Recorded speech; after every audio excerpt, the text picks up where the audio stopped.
সুপ্রিয় দর্শক, জীবন গল্পে আপনাদেরকে স্বাগত।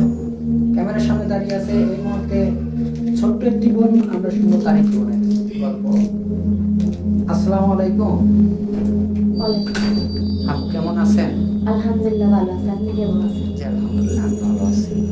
আপু, আপনার নাম কি আর আপনি কোথা থেকে এসেছেন? কলকাতা থেকে আসছি। কর্মাকান্দা থেকে এসেছেন। নামটা? নিশি। নিশি। ও আচ্ছা, মূলত আমাদের এখানে কেন আসছেন? আসছি আমার মনের মতো একজন। মানে জীবন সঙ্গীর জন্য আসছেন, এটাই তো বলতে পারছেন না? তো যাই হোক, এখন এই যে এখানে যে আসছেন, আপনার পরিবারে কি কে আছে? আমার আব্বু আর আমি আমার সাথে। ও আচ্ছা, আপনার আম্মু কি মারা গেছে? ও আচ্ছা, আপনি তো বয়সটা তখন কত কত সালে যখন আপনার আম্মু মারা গেছে? এটা তো 8-9 বছর। 8-9 বছর। তো আপনার বয়সটা এখন কত চলে? 20।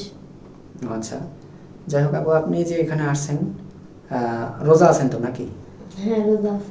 ও আচ্ছা, নামাজ কালাম পড়েন? পড়ি। ও আচ্ছা, কোরআন শরীফ পড়তে পারেন তো নাকি? হ্যাঁ, করতে পারি।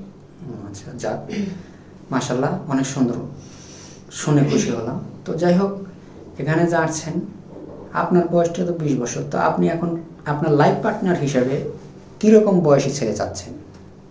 আমার থেকে বেশি হলে সমস্যা নেই, মন মানুষটা ভালো হলেই হবে। ও আচ্ছা, বুঝতে পারছি। তো আপু, আপনি তো এখানে মূলত এর আগেও আমাদেরকে আরো 2টা ভিডিও দিয়ে আসছিলাম, গেছিলেন। হ্যাঁ।